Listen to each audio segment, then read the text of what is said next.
แล้วซื้อแตงโมบ่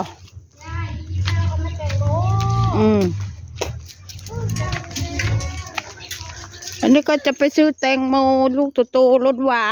นก็พัฒนาจนแปดเนาะ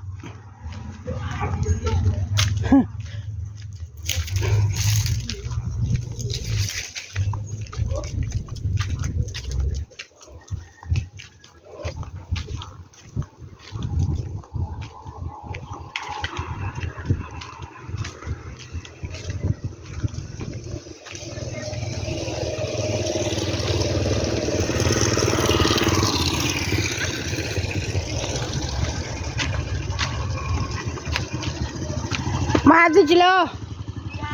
ซื้อแตงโมอีกบ่จะไปซื้อแตงโมจะไปซื้อแตงโมคือกันแหละ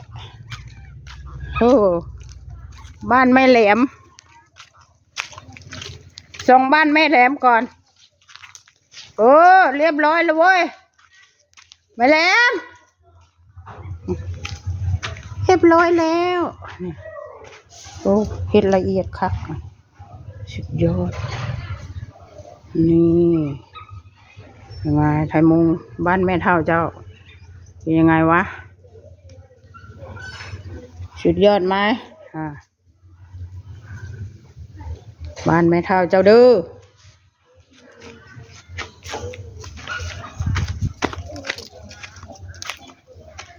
ตะวัน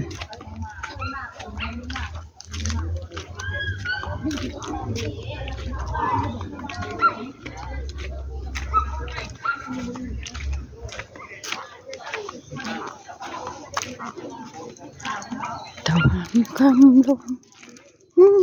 จุกทงยังละบาน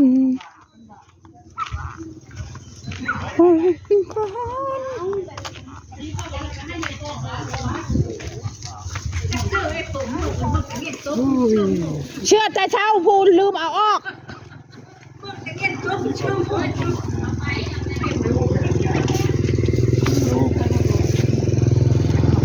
มีอะไรกิน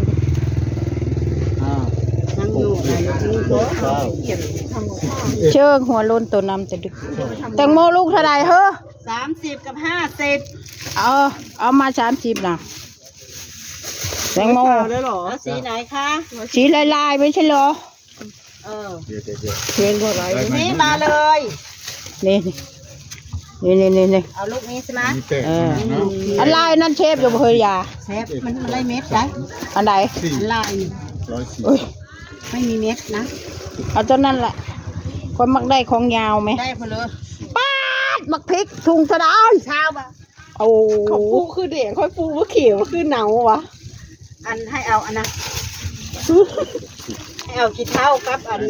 สไลด์บอกกับไข่ไก่40เนาะแล้วน้ำโอ๊กมาแม่กับน้ำส้มสายชูแกงนี่ทุ่นเรียบร้อยเลยแกงกุ้งเอาหนิเฮ้ย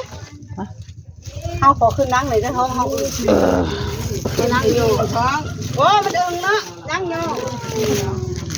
พอนั่งสูงเลยเด้อแต่งมันขึ้นไม่งามเลยชูมันก็งามมันเอาโอ้ยคนกับทวนแบบต่างแต่ว่านี่แหละขัดให้กับให้ในนี่เด้อก็ให้ตายพูดแล้วว่าตายพูดแล้วว่าข้าวเหนียวมะม่วงของหวานนะจ๊ะอันไหนปลานะจ๊ะอันไหนข้าวเหนียวมะม่วงนั่นไงเหลืออันเดียวนั่นล่ะอันนี้นะจ้าเฮ้ยตัวเลยจังแหละตัวเลยจังอะไรเศร้าทั้งหมดบ่เฮ้ยข้าววัดทานนะฮะมัน5 หน่วย 6 หน่วยคือกันเอาลูดอันนี้ตัวใดมันได้ลายแล้วเอาลูดนี่ประยุกต์แกงกุ้งจากเบาแกงเพื่อวะแกงกุ้งที่ดูนี่เด้นั่นเลยอยู่ค่อยไม่ได้แกงไปไหมค่อยนี่แหละแกงนั่นไงนี่น่ะนี่แกงสกัดกระพูปลาชมนี่อยากกินปลาชมลองถึงเสียเชฟเอาไหมเสียที่ประยุกต์กับมดมือเช้าเนี่ยมดมือเช้านี่3 มื้อถ้ากินเพิ่มยังมาเสพละมัน เด็กของหวานเอ้ย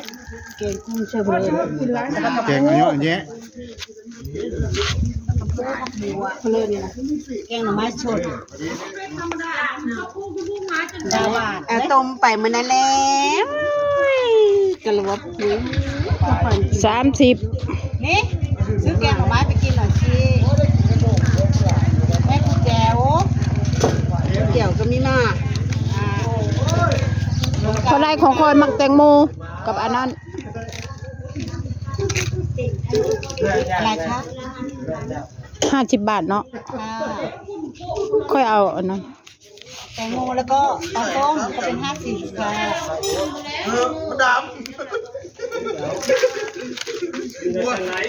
ได้กุ้งกับ อ๋อเบียดตะก้อนนี่ดิหมออยู่ก้อน โอ้ยได้ลาบป่าลาบป่ามาเด็กเลยเอาก็เอามาแต่พูดบ้านแล้วอันนี้เส้นแกะ ถามเป็ดใช่ไหมครูปลาหัวแข็งน้ำพุงจ้า ปลาทูก็มีนะ 900 ปลาทูกับซาบา 980นะจะเอาหรือไม่นะคุณครูจะเอาอะไรที่มันอร่อยๆนะเอาเลยค่ะอยากกินลาบปลาก็เอากินกับแตงกวาก็เอาเลยค่ะถุงละ20 บาทเป็นไผ่ 50 บาทคนนี้เด้อ โอเคค่ะ นั่นคือยำได้คือเอ็นแก้วเอาไปให้พอมันแน่เขาอันส้มเอ็นแก้วนั่นแหละ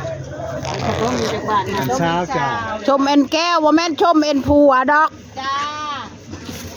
เฮ้ย มันรถมีได้ เฮ้ยรถไฟวะมัก ซื้อเลยลาบปลาน่ะแซ่บป่ะ เซ่บเร็ว หิบเอาแซมพะนะ ทำหัวเจ้าบ่แซ่บ ปลาเหนียวบ่ลาบปลาฮะ เบิ่งเลย แม่แจ้วถ้าพ่อมันว่ามีแซ่บนะให้พาลาบไปหาหมอรู้เด้อ คือว่าปกติละบ่เอ้ย เยอะใช่มันก็คือเดี๋ยวก็กินเหล้าเบาๆนี่แล้วเนาะเฮ้ย กินกับมักแตงกันนั่นล่ะ ไปหาหมอรถ กินลาบปลาแล้วก็มาเก่งนั่งที่หนึ่ง มักแตงนั่นเพิ่นเลือกคักเลยเนาะอันนะ ลาบหลาย นี่เท่าเลย อาโลดชาวบ้าน มากอันลิ้นจี่นะครับอัน50 บ่เอานึกว่าชาวบ้าน อันนี้เด้อ โอ้ยตาย อันนั้นเช้า จะเอามักม่วงหาน เฮ้ยออกมาเนี่ยแน่นี่ เออ ช่วงนึงเช้าบ่โอ้ยลูกกันกินมาแต่สิเด้อเหยียบข้อเหยียบข้างมาเลยนี่ ปลาทุกยุงนำมาที่ ใช่บ้านได้ชุบมา แต่บ้านเฮานี่เร็ว ผู้บ่าวสามแยกกวนบุญ ว่าคนดังนะมีใครดอกอันยา โอ้ยกิน กันมาหาลานกันแล้วมีอีกเด้อแกงเยอะแยะ เก่งเหยาะแยะ ใส่ผักกำพู หูจักอยู่บ่เหยาะแยะฮะ ลาบปลาทำจากผัก หรือว่าหูจักแต่เหยาะยะ ลาบเป็นปลา อ่านคันว่าพัดเก่าเลยเหรอน้ำบ่อาบว่าเด้ชกกระพก แล้วบนแม่ค้าฮ้อนเลยเพิ่มบริโภคตึงลื่น อืมเอา อัน โอ้ยพาให้แปลงพอฮ้อนปานนี้ น้อยมันยังบ่ได้เปะ แปลงมาเลยเด้อมืออื่น ฮ้อนเอ้ย ชักมือล่ะ ฮะ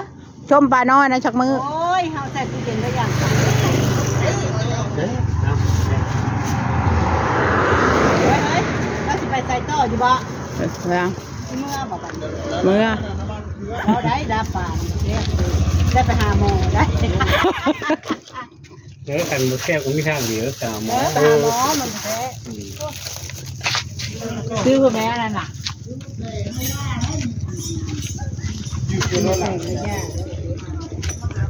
888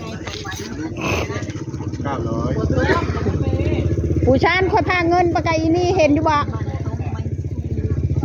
ครับโอเคเกิด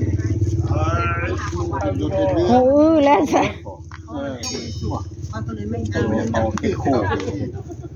ลูก โอเคก็ขอจบคลิปแค่นี้ค่ะ งำแล้วถ้าบอกเครื่อง ได้อยู่